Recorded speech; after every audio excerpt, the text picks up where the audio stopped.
Welcome back to Cozy Side Audio. Tonight's story is soft, slow, and written from the heart. Perfect for those quiet hours. If it touches you, please like, share it with someone special, and subscribe for more gentle moments. Let's begin the story. Cozy Side Audio presents In the Lines You Left Me. Part 2, Chapter 1. We're Not the Same People Anymore. The sun dipped lazily behind the school rooftop, casting long golden rays across the soccer field. A breeze stirred the worn flags along the fence, fluttering them like half-hearted applause. Asuka Hanazawa stood at midfield, her cleats rooted in dust and turf, arms crossed as coach barked out the afternoon's assignments. 3-lap warm-up, then focus on short pass drills. You know what to do. Get moving. The team scattered into motion, sneakers pounding the earth like distant drums. Asuka didn't move right away. She glanced toward the stands. Automatic now. She wasn't really expecting him to be there today. He usually came late, if at all. But she checked anyway. Her eyes swept over rows of sun-warmed bleachers, empty, except, no, there. Third row from the top, sitting like a shadow. Toma Inoue. Hoodie up, notebook in lap, pen flicking in small circles. Watching. Always watching. He didn't wave. He never did. But he didn't look away either. Asuka raised a hand.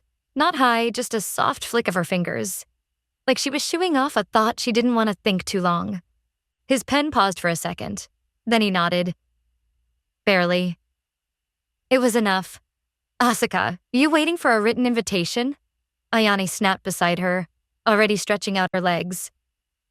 I'm coming, Asuka said, rolling her eyes. She started jogging, ponytail swinging behind her. She felt lighter than usual. Just a bit. After practice, Asuka stayed behind to collect cones while the others filtered off the field. The sun was halfway gone now, bleeding orange behind the buildings. She wasn't in a rush.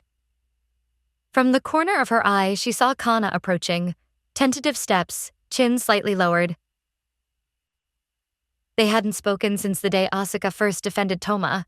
Not since that moment in the hallway when Asuka, without raising her voice or asking permission, shut down the sneering remarks about Toma's sketches, the moment that reset everything. Kana had slipped away after that, not because she agreed with the hate, but because she hadn't stood up to it. She'd watched it happen and said nothing. That silence had embarrassed her, and in the weeks that followed, it was easier to disappear than admit she'd failed someone she once called a friend. But now she stood there, hands tucked into the sleeves of her track jacket. I wasn't going to say anything, Kana said finally, but I saw you during the match last week. Asuka looked up. You passed more, Kana continued. You shouted less, and you didn't even complain when you got subbed out. Asuka raised a brow. So, it reminded me of how you used to play, back when we all liked you. That hit sharper than Kana probably meant it to, but Asuka just smirked faintly. Guess I missed that version of me too. They stood in silence for a moment, the wind tugging at their sleeves. Kana nodded once. You've changed. Asuka looked away. Trying to. Then I'd like to catch up, Kana said, if that's okay. She didn't ask for forgiveness. She didn't bring up Toma, and that, somehow, meant more. Asuka gestured toward the bench. Sit down, then. Kana did. Toma stayed until the last player walked off the field. Even after the lights flicked off, he remained seated, the glow of the sky casting long shadows across his sketchbook. He'd drawn her twice. Once mid-run, leg extended as she passed the ball with a precision he couldn't explain. And again after the match, standing still and squinting into the distance, like she saw something no one else could. Kenta leaned against the railing behind him, unwrapping a rice ball. You stayed longer today. I always stay, Toma said without looking up. Yeah, but today you watched. That's different. Toma didn't answer. Akira appeared beside them, pulling earbuds from his ears. She saw you, you know, waved and everything. I saw, Toma said. Kenta elbowed him lightly. You thinking about putting her back in the comic? She was never out of it, Toma muttered. The next day, during lunch, Asuka slid into a seat beside Ayane. Kana followed. Shouldn't you be out glaring at freshmen again? Ayane asked, amused. I'm evolving, Asuka said, taking a bite of her sandwich. Ayane raised an eyebrow. Like a Pokemon? Kana cut in. More like a Digimon, rough edges but surprisingly loyal. Asuka threw a grape at her. They laughed. It wasn't how things used to be. It was better somehow. Across the courtyard, Toma sat beneath a tree with his sketchpad open. Kenta leaned against the trunk beside him, pointing at something in the book and grinning. Akira had his notebook out too, scrawling in all caps as usual. They're kind of cute, Kana said, squinting across the lawn.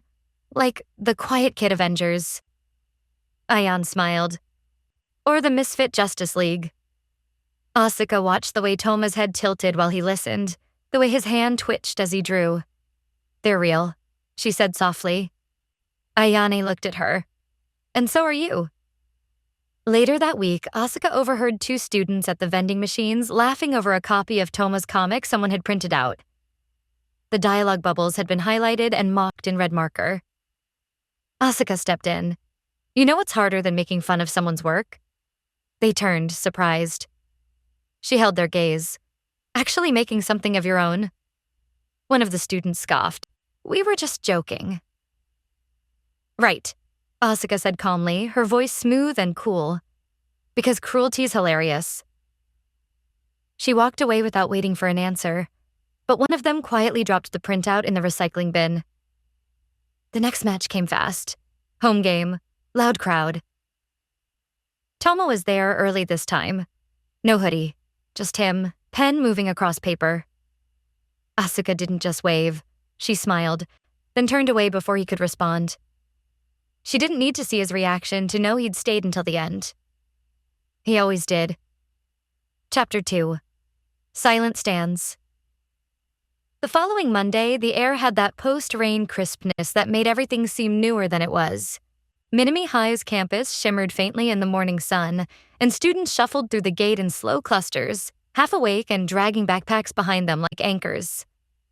Toma Inoue sat beneath the same tree he always did, third one from the left near the back fence, right where the shade hit the stone bench just enough to keep him cool, but not cast him fully into shadow. His sketchbook was open on his lap, but his pen had been hovering in midair for minutes. He wasn't drawing, not really. He was watching. From where he sat, he could see the soccer field through the slatted fencing, hear the slap of cleats against turf, and the short, sharp bark of drills being called out. And he could see her. Asuka Hanazawa.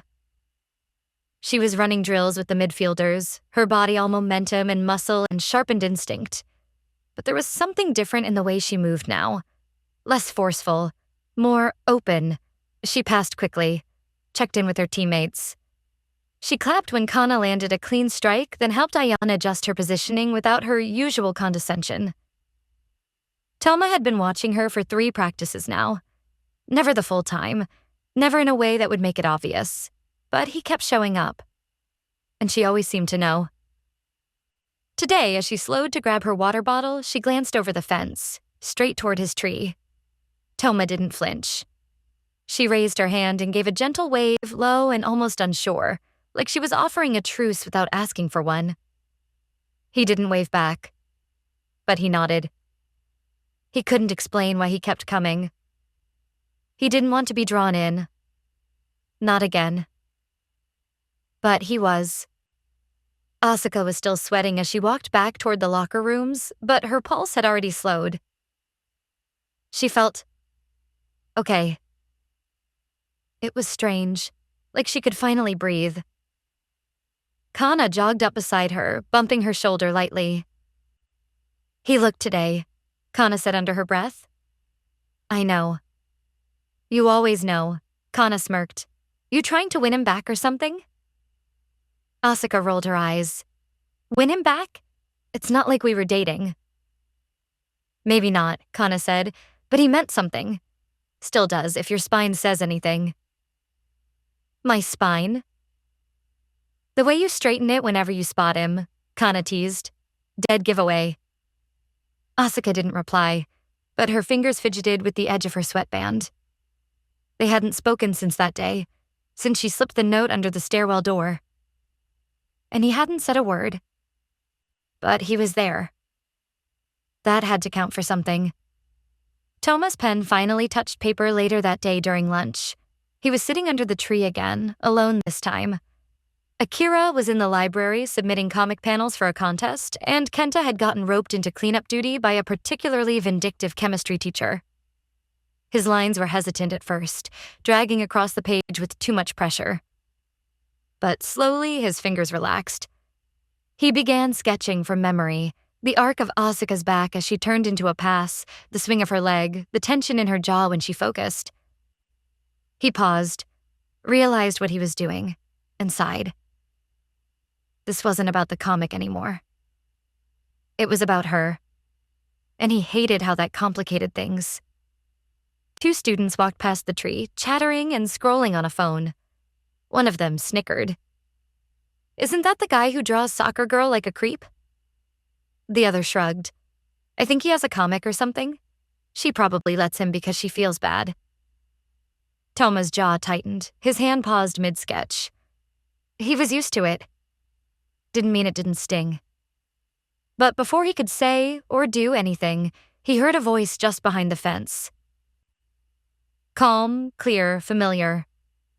If you have a problem with someone's work, maybe try creating something better instead of insulting it. The boys froze, turned, and so did Toma. Asuka was leaning on the fence, towel around her shoulders, ponytail damp from sweat. She didn't raise her voice. She didn't even look angry. She just looked disappointed. The 2 students stammered something, then walked off quickly, muttering. Asuka didn't look at Toma. She just adjusted her grip on the towel, turned, and walked away toward the locker rooms. But she'd seen him, and she'd spoken up. That night, Kenta dropped his phone onto Toma's desk with a grin. Check this out. Toma looked up from his sketch pad. What is it? Your girl just soft-launched your comic. She's not. She reposted a panel on her story. Kenta interrupted, grinning wider. The one with the line about running not to win, but to feel free. She added the caption best line in anything I've read all year. Toma stared at the screen. Asuka's social media page was private, but Kenta had mutuals. The post was real. She didn't tag me, Toma said quietly. Nope, Kenta said, flopping onto the bed. Classy move, honestly. Not performative, just respect. Toma didn't respond. He just picked up his pen again and drew something new. Later that week, the girls gathered in Ayani's room to go over plays from last year's semifinals. Asuka sat on the floor, flipping through diagrams. Kana leaned against the bed frame, scrolling her phone. So, I was thinking, Kana said slowly, maybe we should run a post for Toma's comic on the team account? Asuka blinked. What? You know, boost it. He's been at every game, quietly sketching us, drawing the passes, the formations. He's kind of like a silent member of the squad. Ayana smirked. That's shockingly thoughtful of you, Kana. Don't get used to it, Kana said, rolling her eyes. But I mean it, he's good. And we were jerks. Asuka smiled, small but real. He is good. Ayane nudged her shoulder. So, are you ever going to actually talk to him again? I don't know, Asuka said. Maybe I will. You waiting for an invitation? Not waiting, Asuka said. Just hoping I'll know the right time. Ayan gave her a knowing look but didn't push further. At Friday's match, Asuka stood by the bench, tying her cleats when she looked toward the bleachers. He was there. Far back, hoodie off, sketchbook out. For the first time, she didn't just wave. She smiled. A real one. And for the first time, he smiled back. Chapter 3. Let me try again. The first conversation didn't happen after a match. Or in the hallway. Or in some quiet cinematic moment where everything else fell away. It happened by the vending machines. Toma had just finished cleaning up after helping Akira organize submissions for the spring comic showcase. His back hurt, and his eyes were raw from staring at panels too long. He wanted water, maybe a grape soda if the machine wasn't being stubborn.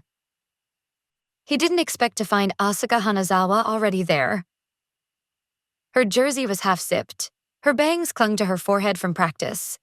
She had 2 drinks in her hand, one open, one not. She turned when she heard him approach, paused. Then, quietly, offered the unopened bottle toward him. "Lemon soda," she said. "I remembered you picked that the one time I watched." Toma stared at it for a second, then took it. "Thanks," he said, voice low. There was a beat of silence. She looked like she had something to say, then didn't, then tried again. "I'm not going to pretend everything's fine," she said, "because it's not, and you have every reason not to talk to me." Toma didn't interrupt. "But I want to say it anyway. I'm sorry. Again." He watched her, cautious, unreadable. Then finally, "You already said that. In the note." "I know," she said, "but I didn't know if it mattered." It did, he admitted.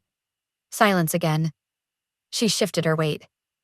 "Look, I'm not asking you to forgive me. I want to prove that I'm not who I was. Not all the way, at least. That's not really something you prove with words." "I know," her voice tightened. "That's why I'm trying to show it." Toma opened the soda slowly, took a sip, didn't look away. "You are." Asuka blinked. "What?" "Showing it," he said. "With the team, with your friends, with how you act now." She let out a breath. "Then maybe I'm not completely messing this up." "Still early," he muttered. That earned a tiny laugh from her. She shifted her stance, more relaxed now, like her ribs could move again. "So," she said, "does that mean I'm allowed to sit under your tree again?" Toma narrowed his eyes slightly, deadpan. "It's technically not my tree." "But you've sort of claimed it." He didn't answer. She didn't push further. But the next afternoon, she sat on the other end of the bench anyway. They didn't talk much that first week. She'd show up sometimes after practice, wiping sweat off her neck with a towel, flopping onto the far edge of the bench like she wasn't hoping for anything. Toma wouldn't speak first. But he never asked her to leave. Sometimes he'd draw while she watched. Sometimes she'd scroll through her phone and ask about character names. One afternoon, he caught her reading the latest chapter of his comic in silence, eyes scanning slowly, mouth twitching at certain lines. "You're not like the others," she said suddenly. Toma paused his pen. "What others?" "The people who tell stories about me," she said, still looking at the screen. "The interviews, the posts, the stuff coaches say when they think I'm not listening. It's all one note. But in your comic?" She tapped the panel where a version of her stood. Not flawless, not cruel, just human. "You draw me like I'm real." Toma's hand clenched slightly around his pencil. "Because you are." Asuka didn't answer right away. But her fingers lingered on the panel longer than they needed to, tracing the lines like they grounded her. There was something sacred in being seen. Not for the trophies or the wins or the fire, but for the trying. She didn't have the words for it yet. Not for how it made her feel to open his comic and find herself. Not the version everyone expected her to be, but the one she was trying to become. The girl with a chipped shin guard and a messy ponytail who still got back up. It didn't fix everything. But it reminded her why she started changing in the first place. Later that week, Asuka made it a point to stay behind after practice and help Coach carry cones to the supply shed. She didn't announce it. Didn't wait for applause. Just did it. Kana joined her without saying a word. Ayane brought the water bottles. By the time they finished, they were laughing about some over-the-top fan tweet Ayane had found. "You 3 planning to make this a thing now?" Coach muttered from the shed. Asuka just grinned. "Maybe we're finally tired of being jerks." Speak for yourself, Ayane said, smirking. But when she glanced over, she saw Toma sitting on the hill again. Sketchbook open. Watching. She nudged Asuka. Tree Boy's here. Asuka didn't turn, but her hand drifted to her pocket where the last panel he'd given her, folded, worn but kept, still rested. Good. That Saturday, Kana and Ayane found themselves flipping through Toma's online archive. Wait, he actually posts weekly? Ayane asked, impressed. With this kind of line work? No wonder Asuka's obsessed, Kana said under her breath. Hey, Asuka warned. You are, Kana laughed. You're like a whole fan club on your own. She defends the comic more than her own plays, Ayane added. It's good, Asuka mumbled, red-faced. Really good. And the fact that he shows up to every game, sits quietly, sketches the motion plays, and even adds you as a flawed but hardworking character. Yeah, I kind of get it now. Asuka blinked. You think it's about me? Girl, Kana said. He drew your shoelaces with more detail than his own main character's sword. By the end of the month, Asuka and Toma were something. Not dating. Not best friends. But something softer than strangers and more careful than casual. She didn't walk him to class, but sometimes she'd hold the stairwell door open a beat longer when she saw him coming. He didn't text her. He didn't have her number. But he once left a printed panel from her favorite chapter in her locker. Unmarked, folded, but unmistakable. She wore it tucked into her planner, hidden behind the weekly practice schedule. And when her team won their final preseason match, she didn't look to the crowd. She looked to the hill. To the boy with the sketchbook. And smiled. Chapter 4. You don't always have to look away. Asuka found herself lingering. Not on purpose. Not at first. But whenever she finished practice, sweaty and sore and half-starving, her feet would carry her toward the back steps near the art building. The field still hummed behind her. Her team laughed and clattered cleats inside. She should have been there with them. Instead, she'd find herself drifting toward a certain bench. Toma didn't always sit there. Some days he was tucked beneath the trees, pencil to paper, headphones on. Some days he wasn't there at all. But on the days he was, on the days she could see the curve of his back bent over a sketchbook, her chest did this strange thing. Like it remembered something her head wouldn't let her admit. She wouldn't talk to him. Not yet. She'd just pass nearby, maybe glance over. Sometimes he looked up. Sometimes he didn't. But once, just once, he gave a small nod. And she waved. Not big, not loud. Just a gentle flick of her fingers. He didn't wave back. But he didn't look away either. She reread his comic that night for the third time. Chapter 6, Panel 12. The girl who looked like her was sprinting across a practice field, not flawless but furious. Not smiling, but determined. Not perfect. Not a winner, not a leader, just trying. Asuka touched the page with the tips of her fingers. The line work was raw, tight in the shoulders, messy in the legs, like he'd drawn her before she was ready. And somehow, that meant more than any clean portrait ever could. She closed the book slowly, then opened it again. Just to look at that panel. Again. You're acting weird, Ayane said, biting into a rice cracker during lunch. I'm literally just eating, Asuka replied. You're eating quietly. That's not normal. Kana tilted her head. Is it because of the comic? Asuka's chopsticks paused. Maybe. Ayane smirked. You've been lurking around Tree Boy again? I've waved, Asuka muttered. Kana looked amused.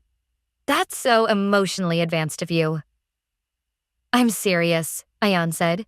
You're changing, and not in a who even are you way. In like, a good way. Kana nodded, quieter this time. I didn't get it at first, but after rereading his latest chapter... You read it? Asuka asked, surprised. I've been reading all of them, Kana admitted. I just didn't want to say anything. I didn't get it. Why you were so protective of it. But now... She didn't finish. Asuka didn't press her.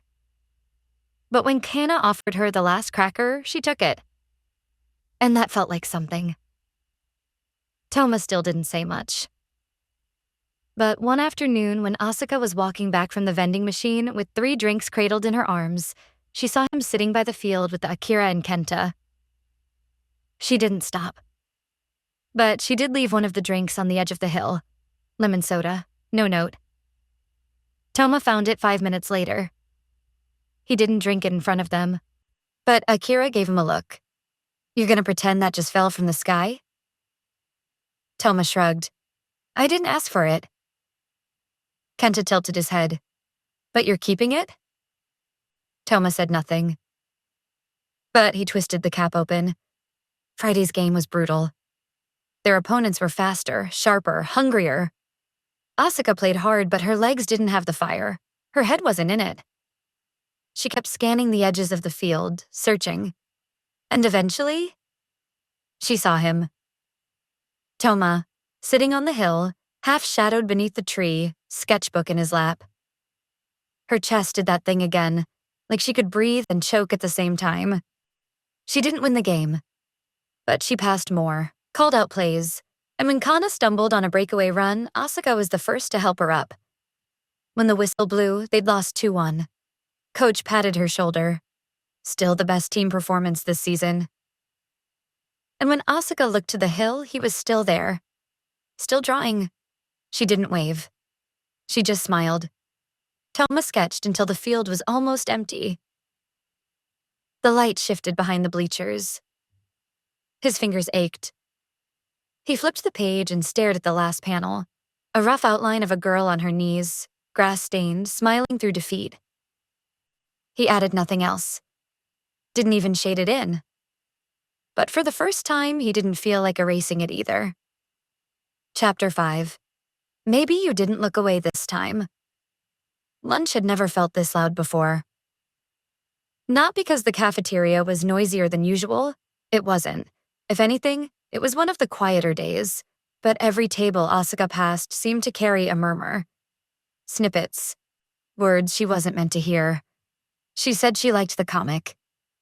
Can't believe she hangs out with that guy. Maybe she's just pretending. She didn't stop walking, didn't turn her head, but she heard them. And for once, she didn't react with fire. Instead, she found her seat next to Ayane and Kana like it was the most natural thing in the world. She set her tray down and pulled out the latest printed chapter of Shadowlight. It had just been posted that morning. Kana leaned in first. "You read it yet?" "No," Asuka said, "waiting until after I eat." Ayane raised a brow. "So it's dessert now?" Asuka smirked. Better than dessert. They didn't laugh at her. Not anymore. She read the chapter in the library, quiet and alone. Toma's lines had changed again, less cautious, more expressive. The character that looked like her was drawing others in now, not just being drawn.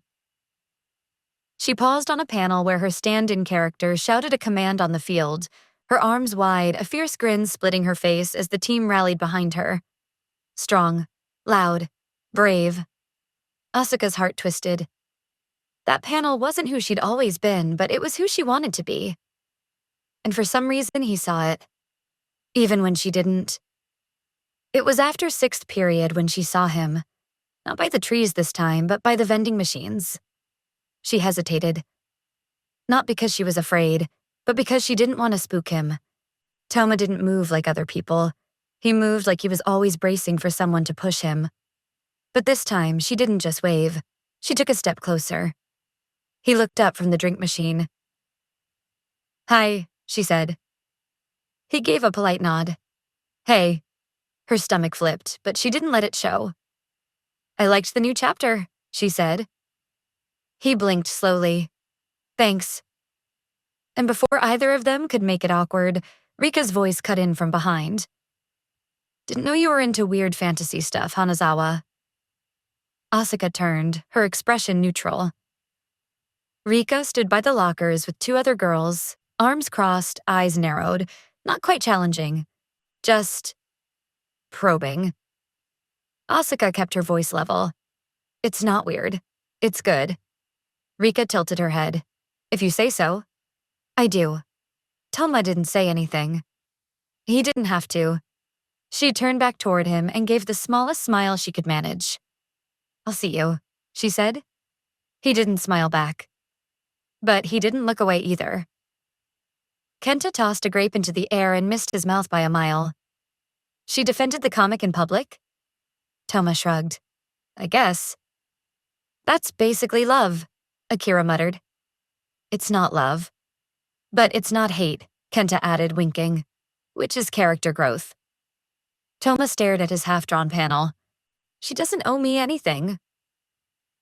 Akira raised a brow. That's not what this is about. Then what is it? You're allowed to feel something, you know.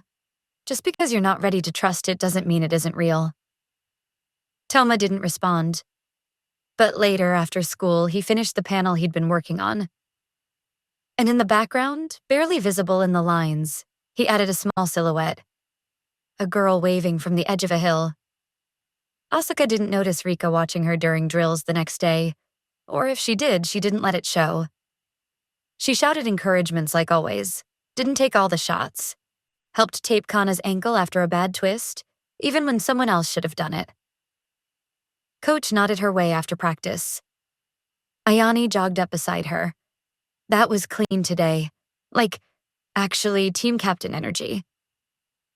I am team captain, Asuka reminded her. Yeah, but now you're, I don't know, the version that people listen to, not because they're scared, but because they want to. Asuka blinked, unsure how to take that. Ayane grinned. It's a compliment, I swear. That night, Asuka sat in her room staring at the same panel again. The girl with her grin. Her team behind her. It made her feel seen. It made her feel enough. Just for a second. Chapter 6. It's just a ticket. Asuka Hanazawa had never hesitated on the field. In the locker room, maybe. Adjusting her shin guards, listening to Ayane chatter. Or in front of the mirror, fixing her bangs with one hand while tying her cleats with the other. But once she stepped onto the turf, something always clicked into place. She was confident. Unshakable. The girl people watched. The girl people expected. But today, with a flimsy paper tournament ticket tucked into the side pocket of her gym bag, Asuka couldn't seem to breathe right. She hadn't spoken more than 5 words to Toma since the match against Suzukawa. Not because he was cold. He wasn't. Not because he avoided her. He didn't. If anything, he was there, in the same spaces. Sitting by the trees at lunch, sketching at his usual spot in the back hallway. Never close. Never far. Present. She started noticing him again in the quiet, like an unfinished sentence in the back of her mind. The weight of his sketchbook under his arm. The way his hair fell into his eyes. How he'd glance at her, just once, and then look away like he hadn't meant to at all. And it made her stomach twist. Because she missed talking to him. Not just the soft, awkward beginnings of their friendship. She missed how it made her feel. Grounded, seen. Something about the way Toma looked at her, without expectation or awe, had made her feel more like herself than any goal or trophy ever had. And now she was here. Tournament roster printed and pinned to her bulletin board, staring at a single spare ticket in her hand like it might catch fire if she blinked. You gonna tell him or keep pretending you're not panicking? Ayane asked, not looking up from her phone. I'm not panicking. You're vibrating. Asuka groaned and flopped backward onto her bed, the paper ticket fluttering down onto her chest. Her bedroom ceiling stared blankly down at her, offering no sympathy. I don't even know if he'd want to go, she mumbled. Ayane turned toward her, eyes sharp. He's come to every home game since the sketchbook thing. That's different. Those are at school. This one's over an hour away. He'd have to, actually try. So would you, Ayane said, poking her in the forehead. It's literally just a piece of paper unless you ask. Asuka stared at the ceiling again. She carried the ticket around for 3 days. First in her pencil case, then folded in her phone wallet, then tucked into the sleeve of her practice notebook. She rehearsed lines in her head, cycling through casual, sarcastic, nonchalant, overtly polite, and back again. You don't have to go, but I figured you might want to come. Only if you're not busy. It's dumb, forget it. Each option made her want to disappear into the nearest sewer drain. But she didn't want him to say no. She wasn't sure she could handle that, even if she had no right to ask. Thelma was in his usual hallway spot during lunch, sitting on the windowsill near the old vending machine, bent slightly over his sketchbook. She hadn't approached him since everything. Not one-on-one. But something about that quiet space, the soft light through the windows, made it feel possible. Like maybe this moment existed outside of everything else. She took a deep breath and approached. Hey. He looked up. His pencil paused mid-stroke. Hey. She stood there like an idiot, shifting her weight between her feet. He waited. And waited. And then she pulled the ticket from her pocket and held it out to him. It's for the tournament, she said too quickly. First game's next Saturday. Not here, it's in Totori. Just figured, I had an extra. He looked at it for a long second, not confused, just still. Asuka hated how hard her heart was pounding. He finally took it, carefully like it was something fragile. Thanks, he said. His voice was soft, steady, the same voice he always used. That's thoughtful. She rubbed the back of her neck. You don't have to come or anything. It's kind of far. He nodded. Another pause. I'll see what I can do. That was it. No promises. No excitement. Just calm. She walked away pretending not to care, but she didn't throw the second ticket away. She kept it, just in case. That night, Thelma sat at his desk, the ticket lying next to his open notebook. He hadn't drawn a single panel since practice ended. Akira had texted a dumb meme. Kenta had asked about the next comic idea, but Thelma hadn't responded. He picked up the ticket again, turned it over. The back was blank. Of course it was. He didn't owe her anything. She didn't owe him anything. But still, she hadn't looked proud when she gave it to him. She'd looked nervous, almost hopeful. And for reasons he still didn't understand, that mattered. He didn't tell anyone he'd already decided. Didn't even admit it to himself. But when he closed his notebook that night, the ticket was still on his desk. And he didn't throw it away. Chapter 7. What if he doesn't come? The ticket was gone. She should have felt lighter. Instead, it gnawed at her. A small, rectangular weight in someone else's pocket. All weekend, Asuka drifted in and out of thoughts she didn't want to name. Every time she walked past her backpack, her fingers twitched, half expecting to find the envelope still tucked inside. It wasn't. Thelma had it. And he hadn't said anything since. Did you give it to him?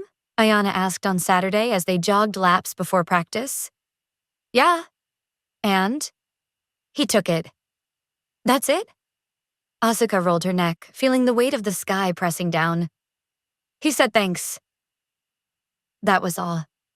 Ayane didn't tease her, just kept jogging, her voice even. That might be all he needed to say. Asuka didn't answer.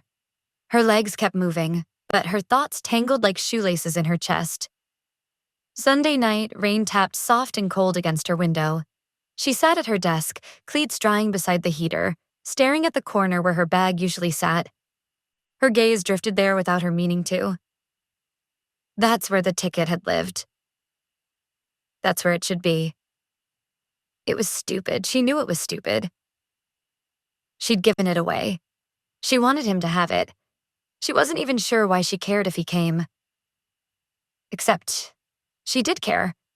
Way more than she was ready to admit. Monday.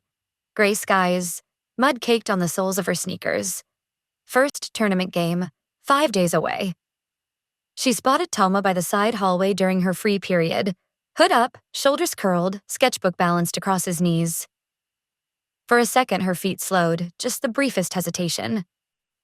He looked up, sensing her. Their eyes locked. He blinked once, his pencil stilled. And then, only then, he tilted his head the tiniest bit. A low, subtle acknowledgement. Less than a nod. More like he saw her. Asuka inhaled too quickly and turned away before her body could betray anything on her face. At lunch, Ayan dribbled a carton of milk across the table like it was a soccer ball. "I hope you're prepping for Saturday," she said. "I'm always prepping," Asuka muttered. "Right, and by prepping, you mean staring at clouds and sighing dramatically." Asuka shot her a look. Ayani smirked. "You're wondering if he'll show." "I didn't say that." "You didn't have to." Across the table, Kana raised an eyebrow. "Wait, is this about the ticket thing?" Asuka didn't answer, but she didn't deny it either. Kana tapped her pen against her tray. "Honestly, he'll probably come. He's not the type to say much, but I think he listens harder than most." Ayani nodded slowly. "And he's been there for every home game. Why would he stop now?" Asuka glanced at them, something quietly blooming in her chest. It used to be just her, isolated even among friends. But now they were meeting her halfway. She was letting them. After school, the locker room was tense. Coach posted the final roster for the tournament and walked out without a word. Everyone crowded the list. Rika leaned against the locker beside her, arms crossed, smirking faintly. "Gonna be a real test, huh?" she said under her breath.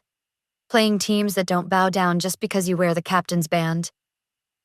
Asuka didn't respond. Didn't look at her. Just tightened her ponytail and moved on.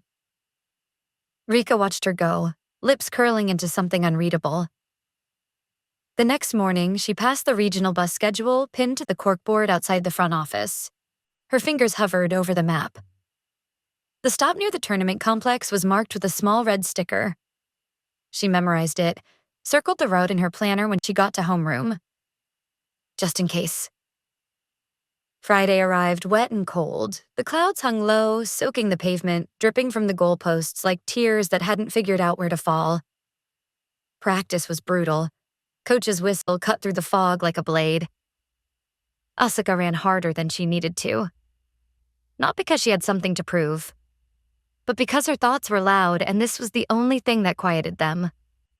Saturday. They arrived 2 hours early. The field was already damp. Their cleats sank into the grass. Inside the locker room, her team was a chorus of nervous laughter and low chatter, but Asuka's head was elsewhere. She scanned the stands every 5 minutes. No sign. And then, during warm-ups, Kana nudged her. "Look." Asuka followed her gaze. At the edge of the bleachers, half hidden beneath a rusting canopy hood up. Hands in his lap, back hunched against the cold. Toma. She didn't stare, didn't wave. Just turned quickly, back to her warm-ups, tried to ignore the sudden spike in her chest. Ayane leaned closer. "He's not drawing," she murmured. Asuka's eyes flicked back once. No sketchbook. Nothing in his hands. Just him. Present. He didn't come to draw, she thought, and the realization hit soft and sharp at once. He came to see me. The game was close, gritty, not pretty. They won 2-1, and Asuka's assist helped set up the final goal. She didn't score, but it didn't matter. She belonged on the field that day. Her team felt it. And when she glanced back toward the stands, he was gone. That night, she lay in bed again, but she wasn't staring at the ceiling. This time, she stared at the ticket stub she'd torn off before giving him the rest. She'd kept it. Folded it into her planner without thinking. And now she held it between her fingers, soft from being handled too much. A quiet reminder. He came. Chapter 8. People Like You Don't Quit. The tournament wasn't forgiving. Their second game was on a Tuesday. Away field, midday sun and uneven turf. The kind of match that tested your lungs before your legs. They won. Barely. 1 goal in the last 3 minutes. A scramble near the box. Asuka's pass. Ayani's shot. It wasn't pretty, but it was enough. Coach said nothing after the whistle blew, just walked off, hands in his jacket. That was how you knew it had been close. Too close. Asuka bent forward, hands on her knees, catching her breath. Her lungs burned. But her eyes flicked to the far edge of the fence. And there he was. Same hoodie. Same stillness. Toma stood a little closer this time. Not in the front row, but near enough that she could make out the line of his jaw beneath the shade of his hood. No sketchbook. Again. She didn't wave, but she didn't look away either. He hadn't said anything to her since Saturday. Not during passing periods, not in the halls. But she saw him. Saw that he was there. At both games. In the cold. On the bus back, Ayane sat beside her, headphones in one ear. "You're playing tighter lately," she said, not looking up from her phone. "More focused." Asuka shifted in her seat. "Trying to be." "Is that why you've been watching the bleachers more than the ball?" Asuka gave her a look. Ayane just grinned. "Hey, I'm not judging. I think it's kinda cool." "What is?" "That he's showing up, and that you care." Asuka exhaled through her nose and turned back to the window. She didn't say anything. She didn't have to. The next day, the locker room was quieter. They were down to the final stretch, one win away from the regional semifinals. Pressure crackled in the air like static. It didn't help that Rika had been circling. Not loud, not direct. Just little things. When someone missed a pass, she rolled her eyes. When Coach posted practice notes, she muttered under her breath. When Asuka offered feedback, Rika smiled without smiling and said, "Thanks, Captain." It had been weeks of this. Asuka hadn't bitten. But the team felt it. And tension was contagious. At lunch, Kana slumped across the table with her head in her arms. "If I cramp one more time in the middle of practice, I swear I'm switching to drama club." Ayane snorted. "You'd flunk out of drama. Too honest." "Hey," Kana said, sitting up. "I can fake things." Ayane raised a brow. "Oh yeah, like what?" "Like liking you." They both burst out laughing. Asuka smiled faintly. Moments like these, small, normal, and stupid, felt heavier lately. Like something she hadn't realized she'd been missing. Thelma passed behind them on his way to the vending machines. Asuka didn't turn around, but she noticed both Ayane and Kana glance after him. And then look at her. Kana nudged her foot under the table. "He's not carrying that notebook anymore." "I noticed," Asuka said. "You think it's because of you?" Asuka hesitated. "I don't know. Maybe." Ayane leaned forward. "Do you want it to be?" Asuka's stomach curled tight. She busied herself with her drink. I just want to keep doing better."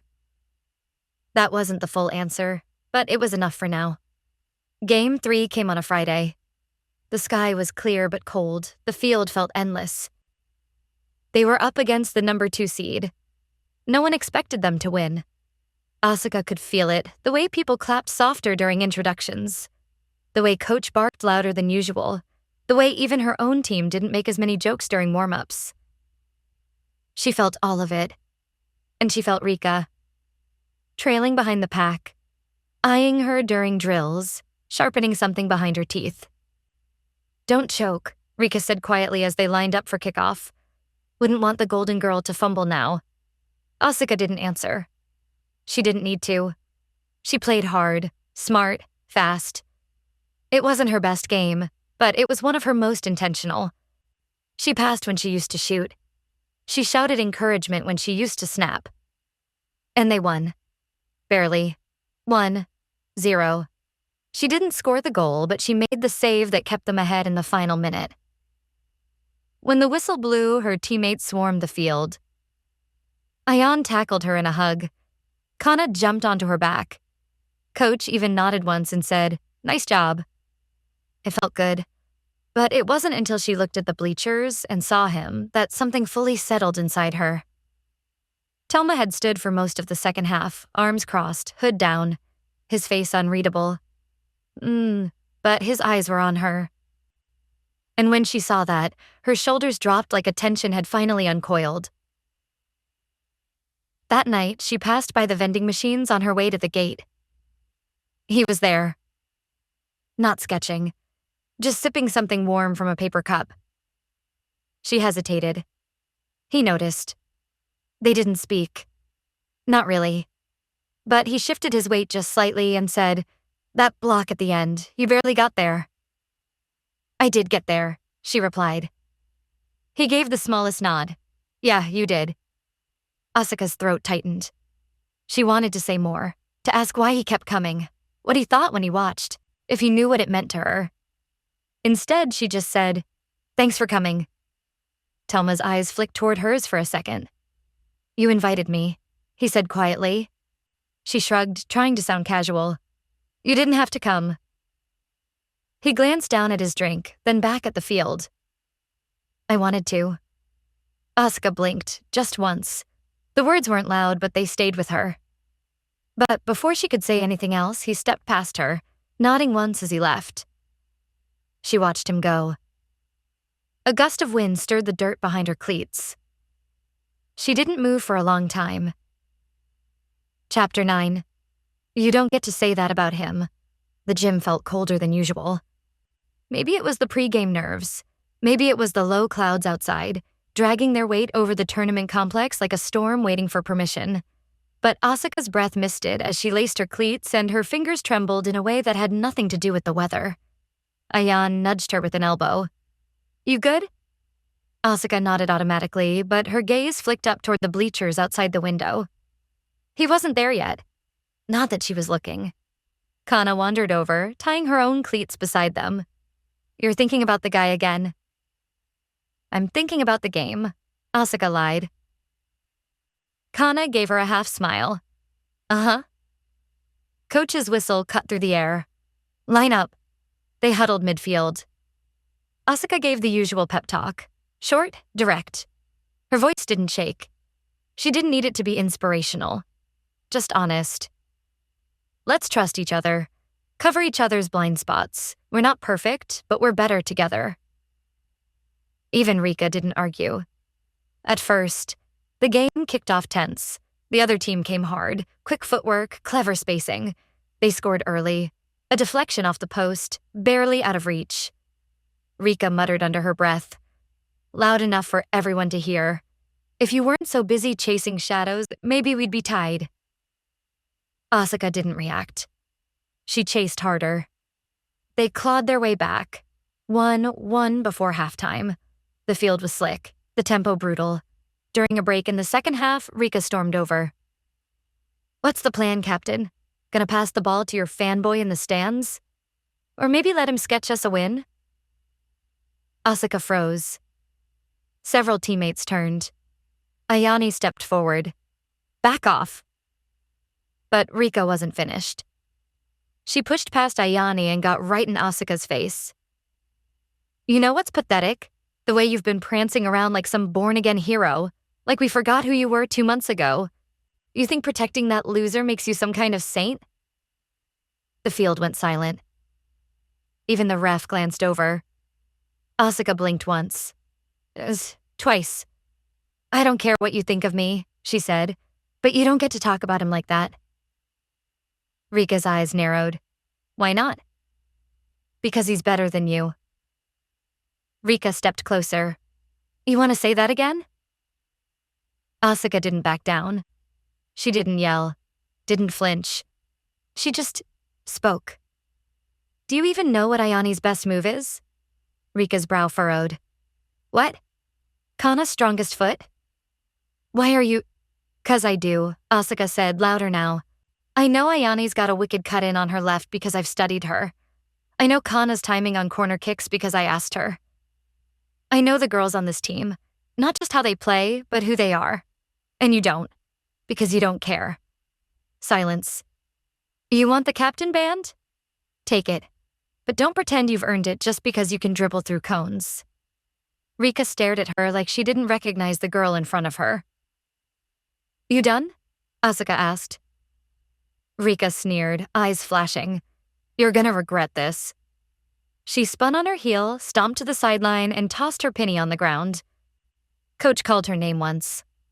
She didn't look back. Rika quit mid-game. No one followed.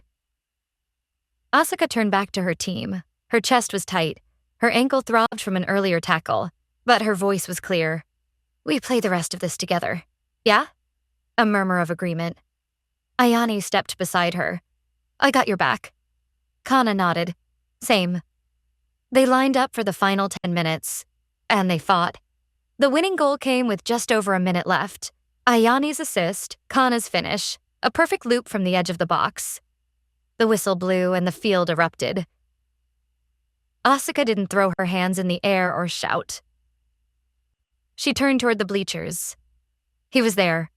Same spot. Hoodie pulled low, barely visible, but he stood when the whistle blew. She saw him, and she smiled. Chapter 10. Just keep watching. The next few days felt different. There was no big speech, no ceremonial shift, but something unspoken had changed. After Rika stormed off the field, no one said her name again. She didn't return to practice. Coach didn't explain, and no one asked. It was like the silence around her had solidified, an empty space they chose to leave behind. But in that space, something new took root.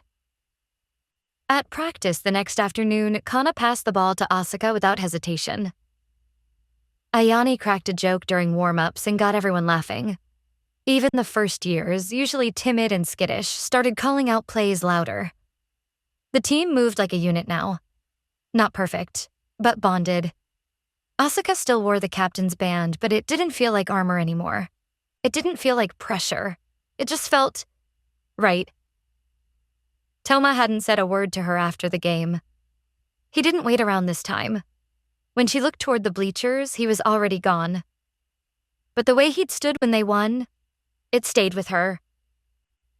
That quiet gesture. That silent support. That's what she carried into school the next morning. She saw him in the hallway before first period, leaning against the wall near the vending machines. No sketchbook, just earbuds in, head tilted slightly like he was listening to something no one else could hear. Asuka didn't hesitate this time. She stepped up beside him and handed him another ticket. Second game, regional semifinals. He looked down at it, then up at her. You really think I'm not busy on weekends? He asked, soft but teasing. You came last time, she said, matching his tone. He looked at her for a second longer than necessary, then slipped the ticket into his jacket. She took that as a yes. It wasn't just her noticing anymore. Kana whispered it during lunch. You smile more when you talk to him. Asuka shrugged. Ayan joined in. You wave now? You didn't even do that with your last boyfriend. I was 16, Asuka muttered. And terrible, Kana added. Asuka rolled her eyes, but she didn't deny it. She wasn't the same person anymore. They all saw that, even her teammates who pulled her aside before practice that Friday just to say thank you. For what? Asuka had asked.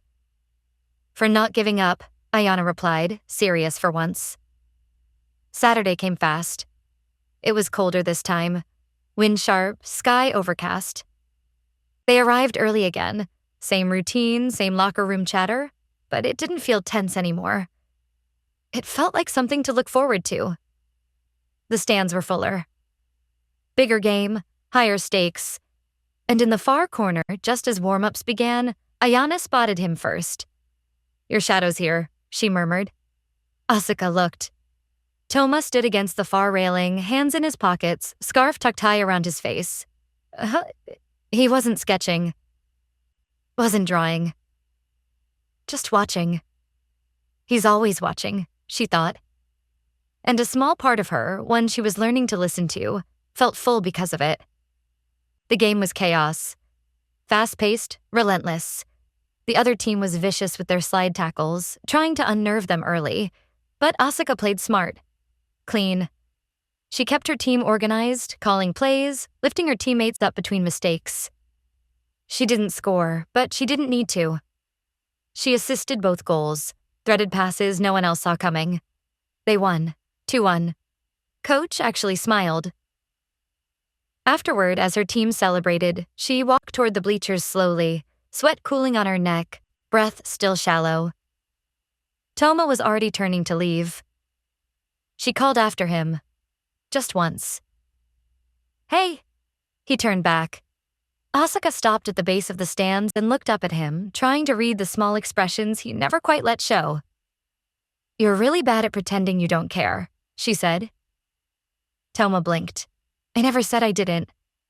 She stared for a beat longer, then smiled, half teasing, half thankful. "You coming next week?" "The finals?" he asked. She nodded. "Yeah," he said, looking away. "I'll be there." That night, back home, Asuka took out the latest page of his comic. She hadn't told anyone, but he'd started slipping them to her. One at a time. Folded and tucked under her desk after school or slipped between the pages of her planner. Like notes, like trust in paper form. The latest panel showed a girl on a soccer field, not scoring, not triumphant, but standing alone, the wind catching her hair, looking toward the stands. And in the bleachers, small but clear, a boy watching her. No sketchbook in sight. Just eyes full of something unsaid. She traced the line of the drawing with her thumb, heart tight. He always drew her like she was someone strong. Someone who mattered. Someone worth seeing. Chapter 11. Before the whistle blows. Championship game, injury, a moment before everything changes. The rain hadn't let up all morning. It spilled in curtains down the bus windows, gathered in shallow pools along the sidewalks, and turned the tournament fields into shallow mud baths by the time Asuka and her team arrived. She stepped off the bus and inhaled the cold, biting air. The sky was slate gray, heavy and low, pressing down on the stadium like a warning. "Perfect weather for a final," Ayan muttered beside her, shaking the water from her hood. Asuka's cleats sank into the grass like it was sponge. Her socks were damp before she even reached the locker room. But her heart beat steady. The noise inside wasn't loud. No shouting, no bravado, just quiet preparations. Taping fingers, lacing boots, pulling jerseys over compression sleeves. The room buzzed with a low, focused tension. They knew what this was. She pulled her jersey on slowly, tugged the sleeves down to her wrists. Captain's band over her arm, hair in a tight braid, rain tapping on the ceiling like a countdown. The final game. The whistle blew. And the storm began. It was a brutal match. The other team was fast, faster than anyone they'd faced, and unrelenting. By halftime, it was still 0-0, a mess of near misses, soaked jerseys, and bodies colliding in the mud. By the time they reached extra time, Asuka could barely feel her legs. Her fingers were numb, her throat burned from shouting, but she was still moving. Still pushing. Still leading. She took the ball up the right side during a broken play, eyes scanning for the pass, but her foot slid and the defender clipped her from behind. Just enough. Her ankle twisted awkwardly as her cleat stuck in the mud. A sickening crack and an instant rush of heat flooded her lower leg. She went down hard. The breath punched from her lungs, her scream cut through the roar of the rain. The world spun, her hands dug into the muddy turf. She tried to push herself up. Couldn't. Her ankle was already swelling. The pain shot up to her knee and back down again, pulsing sharp and fast. A pair of arms hooked under hers. Ayane. And then another set. Kana, maybe. They carried her toward the bench as the whistle blew and play stopped. Asuka clutched her leg, trying not to cry in front of the whole stadium, but the pain was unlike anything she'd felt. And worse, she knew what it meant. This was her last chance. The final game. And now, she couldn't finish it. Her breath came shallow, her head tipped back against the bench post. A memory hit her like a tidal wave, her childhood curled in someone's arms after falling off her bike. Not a face. Not a voice, just warmth in the sense that someone saw her pain and chose to stay. Now the cold bit deeper, and no one was holding her. until she saw Ayani waving someone down from the stands. Her heart skipped, then soared. Toma. He was hurrying down the bleachers, the ticket stub barely dry in his jacket pocket. He slipped once in the mud but didn't stop. Asuka couldn't speak, could barely breathe, but she didn't look away. Not once. Chapter 12. It still hurts, but I want to play.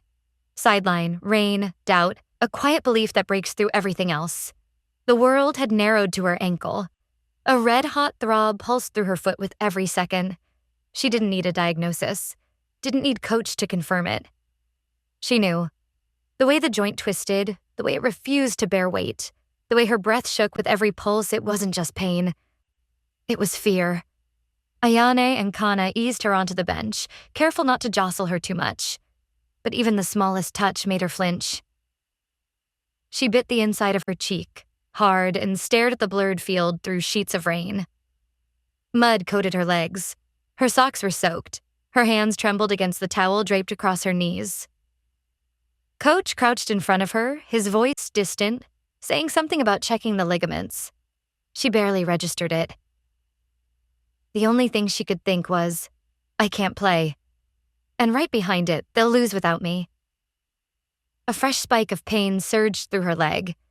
She hissed under her breath and squeezed her eyes shut. Ayani stood beside her, murmuring something to Kana. Then, softly, quietly, she slipped away. Asuka barely noticed, until she looked up again and saw him. Toma stood just past the edge of the barrier, drenched to the bone, his hood down now, dark hair slicked to his forehead. He didn't say anything, didn't wave. Just looked at her like he knew. Ayane jogged over, ducking beneath the ropes to speak to Coach. She nodded once. A moment later, Toma stepped forward, kneeling beside the bench. Asuka didn't look at him right away. She couldn't. Her hands were clenched into fists on her thighs, white-knuckled and shaking. But then she whispered, voice barely audible over the storm. I don't think I can go back in. Toma didn't speak, didn't flinch. She finally turned her head to him, eyes glassy, lashes stuck together with rain. I want to, she said, her voice cracking. More than anything. But I don't know if I can even stand up, let alone run. And if I don't, if we lose... She swallowed hard. I don't want to be the reason their season ends. He was quiet a long moment. The only sound between them was the downpour, the distant whistle, the shouts of players in the background. You're in pain, he said softly. She nodded, lip trembling. But you're still thinking about your team. Of course I am. Toma's eyes never left hers. It doesn't matter what you do, he said. Not to me, not to your teammates. Everyone out there knows you'd play if you could. She blinked, breath catching. We believe in you, he added, quieter now. I believe in you, Asuka. Her throat closed. You're strong. Not just on the field. You're kind. You care about people. You never let anyone see how much you carry, but it's there. You've changed so much. You're not just a good captain. He hesitated, like the words were bigger than he was ready for. You're a good friend. And an even better person. Asuka blinked again, and this time, a tear slipped loose. He didn't reach for her. Didn't move, just stayed kneeling in front of her, eyes soft and open and steady. A beat passed. 2. Then she whispered, voice thick and small. What if this is it? Toma tilted his head slightly. This game, the season, the way things are now. She looked down at her lap. After this, maybe we stop talking. Maybe it all just ends. He didn't say anything, but something in his expression shifted. And somehow, she felt it more than she saw it. A silent promise behind his eyes. I'm not going anywhere. She inhaled through her nose, sharp and shaky. Then she reached for the edge of the bench, planted her hands. The pain came screaming back instantly, but she didn't flinch this time. Instead, she met his gaze and said, hoarse but sure, I'll try. Toma didn't smile. but his voice was warm when he said, "I know." She made it back in for the final 5 minutes of extra time. Could barely cut on her right foot, but she was there. And when the ball came to her just inside the box, she saw the net. She shifted onto her left and drove it home. The goal sent the game to penalty kicks. Her teammates screamed. She didn't celebrate. Because as soon as the whistle blew again, Coach waved her off the field. She didn't even ask, just nodded at the trainer and pointed toward the bench. She was limping too hard to protest anyway. She sat beside Ayana and clutched her towel like a lifeline, praying her team could do what she no longer could. They didn't.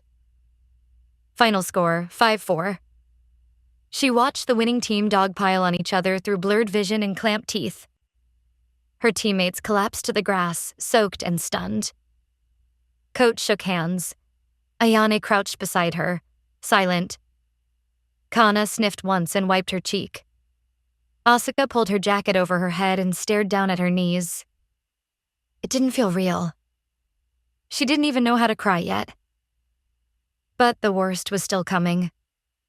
The moment when the crowd cleared, when the other team took their trophy. When her teammates were pulled into warm embraces and proud arms, and she was left standing alone in the rain. Chapter 13. Someone still stayed.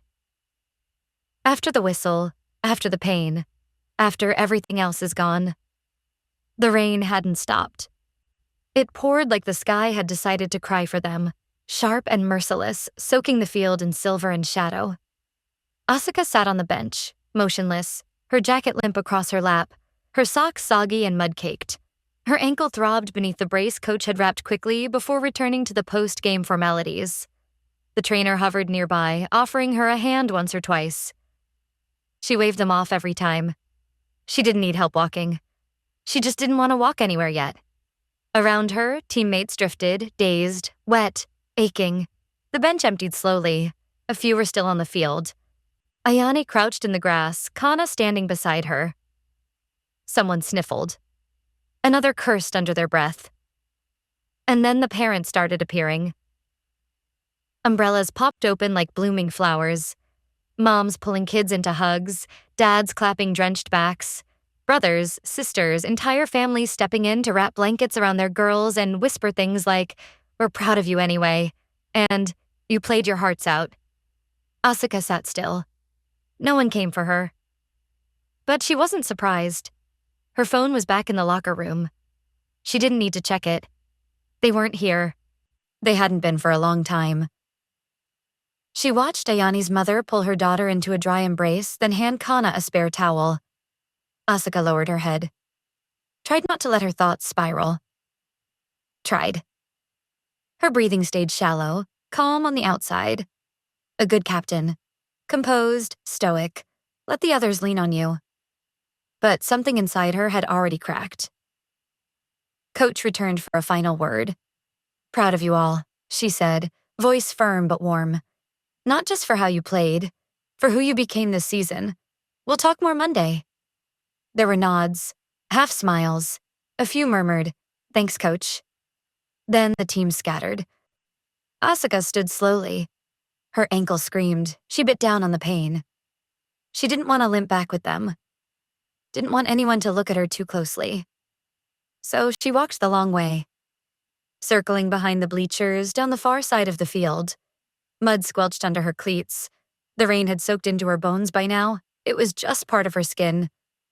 She told herself she just needed air. She didn't admit what she was really doing. Until she saw him. Toma stood at the far end of the field, where the pavement met the slope down toward the parking lot. No hood this time. Just rain in his hair, eyes shadowed under the weight of everything unsaid. Asuka stopped.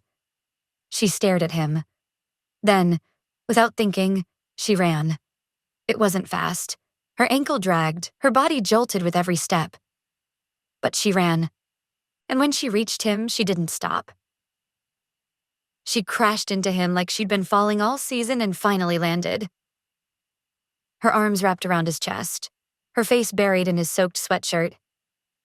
He stiffened, just for a breath. Then, slowly, he brought his arms around her. held her. Not tight. Not possessive. Just present.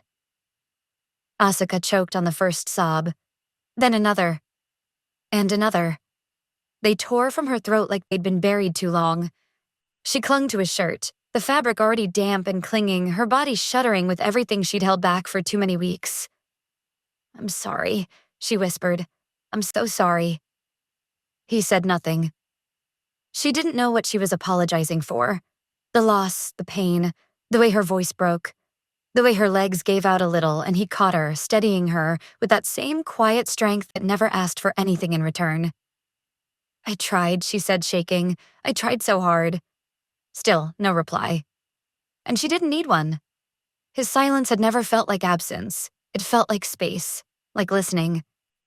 And now, finally, she let herself speak. "My parents didn't come." Her voice barely carried through the rain. "They don't anymore. They used to. They used to be at every match. My mom would bring those little fruit drinks and wave even when we were losing.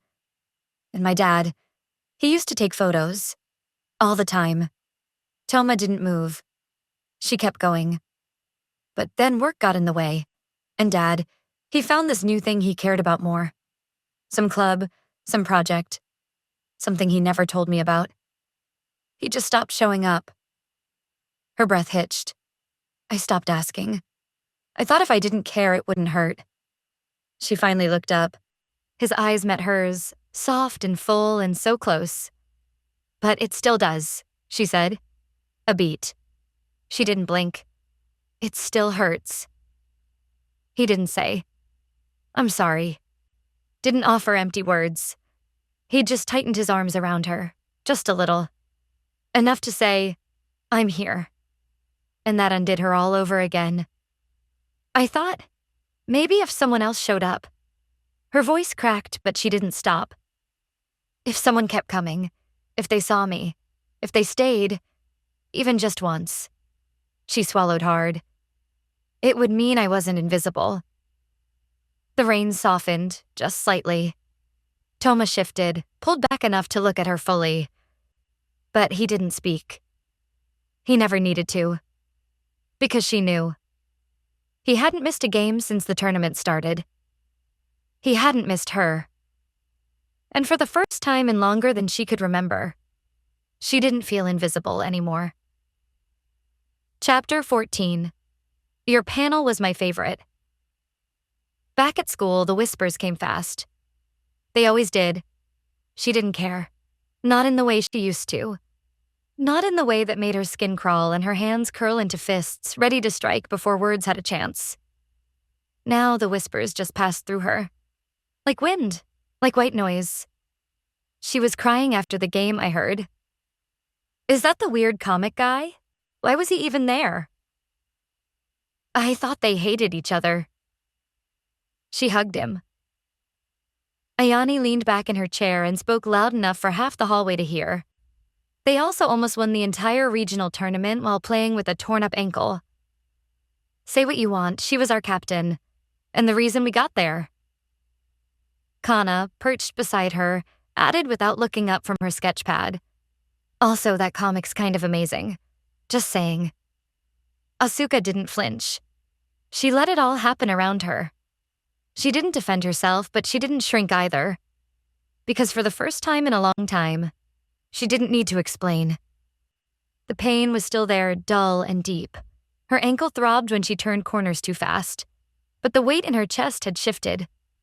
She hadn't let anyone down. They'd lost, and still people stayed. Toma stayed. It was during lunch, 3 days after the tournament ended, that Ayani and Kana brought out the comic. Not just any issue, the issue. The newest one. The one Toma had slipped quietly into the student art rack by the library, where no one ever really noticed. Except Ayani noticed. And now she was flipping pages like a detective unraveling secrets. You're totally in here, she muttered, jabbing a finger at a panel. Asuka tried to focus on her sandwich. Ayane leaned closer. Like, not just you, but you. Same expression, same posture. You even bite your lip when you think. Look. Asuka peeked. Her heart stuttered. The girl in the panel stood on a rooftop, wind in her hair, hands bandaged but held strong at her sides. She looked forward, not scared, not angry, but determined. Solid. Page 9, Kana said, handing her a sticky note. My favorite. You're not in it, but the dialogue's totally about you. Asuka stared at the note. She turned the page. There it was. 2 characters talking beneath a lamppost. Some people don't realize they're the reason others keep showing up. Then maybe someone should tell them. Asuka's breath caught. She folded the comic shut, suddenly too full of something to read another word. She didn't tell anyone, but she asked the librarian later if she could borrow the issue. Just overnight. She brought it home, laid it across her desk, and reread the whole thing under her bedroom light twice. The panels were sharper than she remembered. And each time she really saw herself, something in her chest swelled. Not with pride. Not exactly. More like recognition. He sees the version of me I'm trying to become. She traced her fingers along the page where her character stood in the rain, head tilted up, the sky full of storm clouds and lightning, but not afraid. The next morning, Asuka spotted him in his usual place, back hallway, 2nd floor, near the windows where the light was best. She almost didn't stop. But her feet had other plans. Hey, she said. Thelma looked up, pencil halfway through a line. Their eyes met. And for once, neither looked away. She reached into her bag and pulled out the comic, holding it up like evidence. He blinked. Your panel was my favorite, she said quietly. He tilted his head. Which one? She shrugged. Doesn't matter. I knew it was me. Thelma's lips moved. Just a little. Maybe not a smile, not fully, but something softer than usual. Asuka set the comic down beside him on the floor and sat down too, cross-legged, careful with her ankle. He didn't say anything. But he didn't move away. They sat like that for a while, just breathing, just being. No sketching. No words. Just light coming in from the window, bouncing off the pages. And the soft rhythm of 2 people slowly starting to live in each other's silence. Later that day, Ayane cornered her outside the gym. You sat with him. I did. Did you talk? Not really. Did he smile? Maybe. Ayane squinted at her. You like him. Asuka didn't answer. Ayane leaned in, smirking. You didn't deny it. Asuka rolled her eyes, but she couldn't stop the small, blooming smile that tugged at her lips. After practice, she opened her planner. The ticket stub was still there. Frayed at the corners now, faded from wear. She pressed it flat with her thumb. He came. He drew her. He stayed. And even if she couldn't say all the things she felt, yet not even to herself, she knew what it meant. She wasn't invisible anymore. And maybe, just maybe, she never had been. Chapter 15. Every version of me. The first time they spent time together outside of school, it wasn't planned. Asuka was walking through the station, bag slung over her shoulder, her ankle wrapped tight beneath thick socks, the ache manageable now, but always there. She didn't have anywhere special to go, just needed to move, to breathe air that didn't feel like recycled conversations and crowded hallways. That's when she saw him. Toma, leaning against the bookstore window, his hood down, a notebook in one hand, drink in the other. He wasn't sketching, just looking. Like always. She paused. He didn't notice her right away. She could have kept walking. But she didn't want to. So she crossed the street. He looked up when she got close. Hi, she said. Thelma blinked, then nodded once. Hey. She stood there, unsure what she wanted, but sure she wanted something. The way his shoulders relaxed when he recognized her gave her a small spark of confidence. Doing anything? He glanced at the store behind him. Not really. She looked at the display window, new releases, mostly manga, a few art books, and a dusty copy of Tokyo Sketches she remembered flipping through as a kid. Want to go in? Toma hesitated. Then he held the door open for her. Inside, the world was quiet. Warm, paper and ink and wood polish. She wandered ahead, fingers drifting along the spines of books. Toma stayed behind her, never too far. Neither of them said much, but it didn't feel awkward. It felt like space that didn't need filling. They ended up in the back corner near the indie section. She knelt to pull a title from the bottom shelf. "That one's good," Thelma said quietly. She turned. "You've read it?" He nodded. "Twice." "What's it about?" He hesitated. "Trying to figure out who you are when everything about you keeps changing." Asuka held his gaze. Then she opened the book and added it to the growing stack in her arms. They sat in the small cafe next door, warm drinks between them, the stack of books balanced between their trays. Steam curled from her cup. Asuka sipped first. Toma waited, then took his. They hadn't said anything since sitting down, but it wasn't uncomfortable. She watched the condensation trace down the window beside them and tapped her fingers softly against her cup. "This is nice," she said eventually. Toma looked up. She met his eyes. "You know, talking without talking." He blinked once, then nodded. "Yeah." She smiled, a small, soft thing that curled at the edges. She didn't feel like she had to perform. Didn't feel like she had to fill the silence. With him, she could just be. They walked home. Not the full way, just from the station. But it was enough. It was dark by the time they turned onto her street. The air had that clean, early winter smell. Crisp. Still. Thelma walked slightly behind her. Asuka slowed her steps so they were even. As they walked beneath the soft haze of the streetlights, Asuka kicked at a loose stone on the pavement. After a while, she asked, "Why did you always come to the games?" Thelma didn't answer right away. His hands were in his pockets, his eyes on the sidewalk. "I used to tell myself it was just for sketching," he said finally. "The movement, the intensity, it's different from anything else." She nodded but didn't speak. He went on, voice quieter. But after a while, it wasn't about that. Asuka looked over at him. "I kept coming," he said, "because I wanted to be there. For you." She blinked, her breath catching for half a second.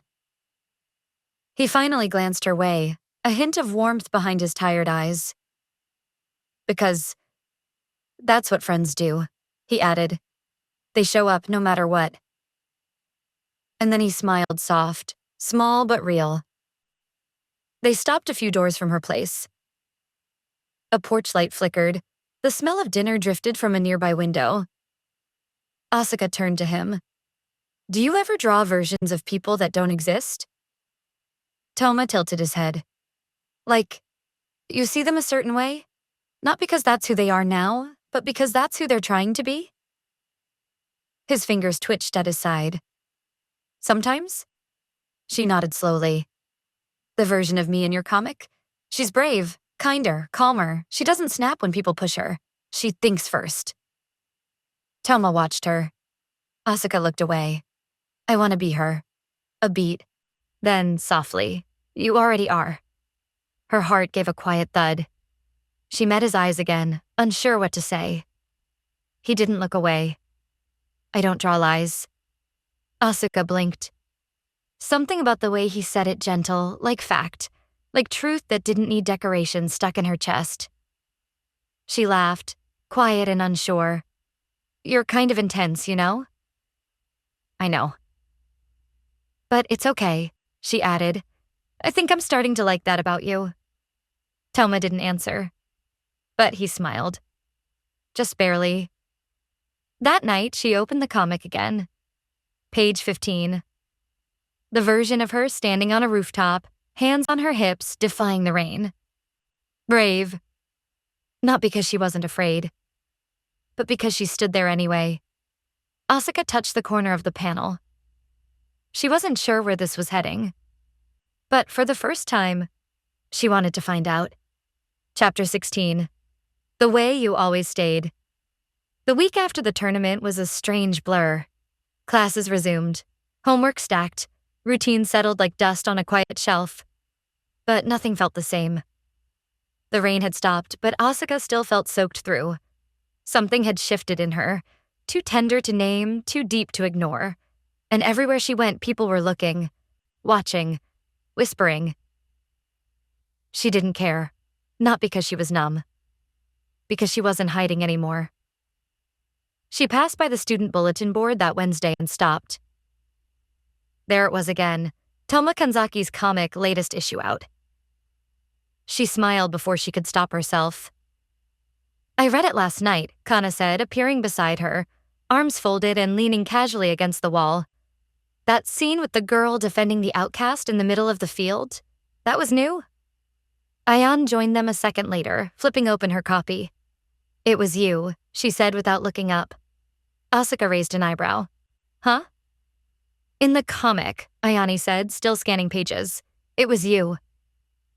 Asuka looked down at the drawing on the bulletin board. Stylized panels of a fierce, determined girl with sharp eyes and a stitched-up uniform, arms out like she could shield the world. Guess I'm obvious, she muttered. You're brave, Kana corrected. Not a lot of people would be okay being seen like that, but you are. For once, Asuka didn't deflect. Didn't shrink. She stood in front of the comic for a full minute longer before finally walking off to class, her heart thudding in a way that wasn't nervous at all. They sat outside for lunch that day. Toma, Kenta, Akira, Ayane, Kana, and Asuka. It wasn't planned. It just happened. Ayane and Kenta argued about melon bread versus curry buns. Akira showed off a page of doodles he was working on for a side story. Kana rolled her eyes, but laughed anyway. Asuka sat beside Toma.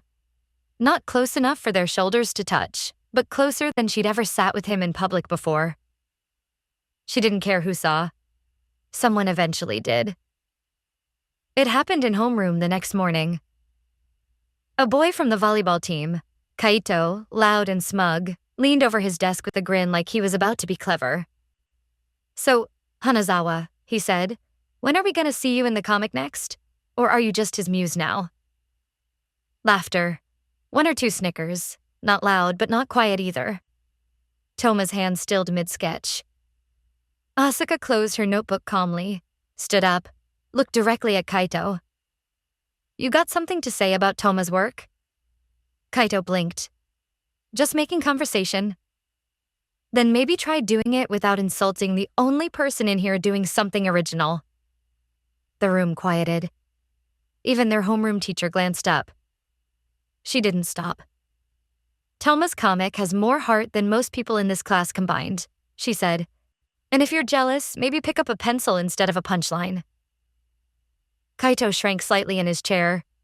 Geez, okay. Asuka sat back down, calm as ever. Toma didn't speak. He didn't even look at her. But his pencil moved again. Faster, stronger. After school, they walked the long way to the bus stop. Thanks, Toma said softly. You didn't have to say anything. You didn't either, she replied, but you always did. He glanced sideways. What do you mean? She hesitated. You kept coming to my games, even when I didn't deserve it. That's not true. You didn't say anything. You just stayed. Toma stopped walking. So did she. The air between them was light but full. I wasn't sure if I should, he admitted, but I wanted to. Asuka met his eyes. Even when I didn't know how to apologize. Even when I was scared of messing it up again, she whispered, I always looked for you. A pause. A long one. Toma opened his mouth like he might say something else, then closed it. Instead, he reached into his bag and pulled out a folded sheet of paper. A comic panel. Just one. Asuka took it carefully. It was her. Mid-run, eyes focused, wind in her hair, hand extended behind her like she was about to take someone's hand and keep running no matter what. You're not just in the comic, he said. You're the story. Her throat tightened. The bus came around the corner, tires hissing on wet pavement. Neither of them moved. That night, Toma sat at his desk for hours. In front of him, the final panel for the next issue. One more page, one more version of her. He didn't make her perfect. He made her real. And he made her smile. Chapter 17. Not the end of the story. A few weeks had passed since the final game. The school year had quietly begun winding down. Finals looming, student clubs hosting farewell events. Whispers of summer already threading their way through the air. Windows were left open in classrooms, letting in warm breezes and the scent of cut grass. The cherry blossoms were long gone now, replaced by vivid green leaves that shimmered in the late spring sun. Everything was softer. Everything was slower. And yet, something inside Asuka had never felt louder. She stood by the classroom window that afternoon, watching the shadows stretch across the courtyard. Her heart felt restless in a way she couldn't explain. Behind her, voices stirred lazily around the classroom. "Yo, pass the pencil," Kenta's voice carried from the back. "I swear, if you launch that again..." Akira ducked as a mechanical pencil zipped past his ear, earning a round of laughter. Ayane was seated on top of a desk, swinging her legs and scribbling something in her planner. Kana stood beside her, showing off a doodle of a comic panel she'd drawn as a joke. Toma's comic style, exaggerated with overly dramatic poses. The boys were trying to recreate it on the whiteboard. Asuka blinked slowly. Somehow it had happened. Without ceremony, without permission. The two friend groups had started to blur together. Ayane joked with Kenta now. Kana had actually been caught arguing with Akira over who Toma's best designed character was. At lunch, there were shared snacks, shared conversations, shared silence. It wasn't perfect, but it was real. And there, in the middle of them, was Toma. He wasn't laughing loudly. That wasn't him. But he was smiling, nodding at something Akira said, even defending his drawing process when Kenta jokingly called it moody art. His sketchbook was open in front of him, a pen in one hand, the other resting gently beside it. It was the most relaxed Asuka had ever seen him. Her eyes lingered on him just a moment too long. He looked up. Their eyes met. And for once, she didn't look away. Her heart gave a quiet lurch. It was now or never. She turned from the window, approached the cluster of desks. The moment he noticed her walking toward him, the group seemed to instinctively quiet. "Toma." He tilted his head. "Yeah?" She didn't hesitate. "Not this time. Can we talk?" He glanced at the others, then nodded. Without asking where or why, he followed her out. They moved down the hall together, past the stairwell, past the vending machines. Neither said a word. The sun hung low in the sky, casting gold over every surface. It lit up her face, warmed the floor beneath their feet. It should have been an ordinary day. It wasn't. When they reached the wide glass wall that overlooked the gym entrance and the empty soccer field beyond, she stopped. Toma stood beside her. "I've been thinking about this for a while," she said quietly, "and I'm probably going to screw it up, but..." He didn't interrupt. Asuka closed her eyes for a moment, grounding herself. "When I first met you, I thought you were kind of a background character." Toma blinked, then actually let out a soft laugh. "I've heard worse." She smiled faintly. "I was kind of awful back then. I only cared about winning, about proving things. I didn't really see anyone." "You do now," he said. She looked at him. "You always showed up," she whispered. "You were just there. No one else was, not really. My parents stopped coming, even when I got good. The stands were full, but no one really saw me. Except you." Toma said nothing, but he didn't need to. Something changed after that. Not all at once. I had to want more from myself. Had to figure out what kind of person I wanted to be. And I'm not perfect, but... Her voice trembled. "You never stopped drawing me, even when I didn't deserve it." Toma's gaze lowered. "I draw what I see." She shook her head. "You drew the version of me I was afraid I'd never become." She took a breath. "I don't know exactly what this is between us, but I know how I feel. I think maybe I have feelings for you. Real ones. The words dropped between them like a stone into still water. Toma's eyes widened slightly, but he didn't get the chance to speak. Asuka's breath caught in her throat, and before he could say anything, she stepped back, heart pounding. I shouldn't have said that. Just forget it, okay? And then she turned out the door. Down the stairs. Onto the field. Chapter 18. Closer to who I want to be. Out the door. Down the stairs. Onto the field. Her heart thudded harder than it ever had in any match. Asuka didn't stop running until the soles of her shoes met grass. Her bag slipped from her shoulder somewhere along the way. She barely noticed. Her lungs burned, not from the sprint, but from the words still hanging in the air behind her. I think I might like you. They were out there now, real, irreversible. She stood near the touchline, doubled over, hands on her knees as her breath came in shallow bursts. The entire field stretched before her, empty and golden in the fading sunlight. Not a single person in the stands, not a whistle, not a ball, not even the sound of cleats. Just silence. Just her. The echo of what she'd said rang louder now, bouncing in her head like it had nowhere else to go. Why did I say it? Why now? Why like that? She squeezed her eyes shut. Her hands curled into fists at her sides. Stupid, she whispered, barely audible. Stupid, but the tears didn't come. Not yet. Her legs carried her forward, not consciously, just instinctively. She crossed the sideline, drifting to the center circle like something was pulling her there. Every step felt heavier than the last. When she reached it, she stopped. Let the stillness settle around her. The sun dipped lower, casting long shadows across the field. The warmth in the air thinned, coolness setting in. And finally, she let herself breathe. Not shallow. Not panicked. Just a breath. I said it, she murmured. Her voice barely broke the hush of the evening. The wind moved gently around her. It didn't answer. She turned her face up toward the sky, blinking against the deepening orange glow. He didn't say anything. But she hadn't waited. She hadn't let him. That part was on her. And maybe that was okay. It wasn't about a perfect moment. It wasn't about control. It wasn't even about whether or not he felt the same. It was about the fact that she'd said it. That she could.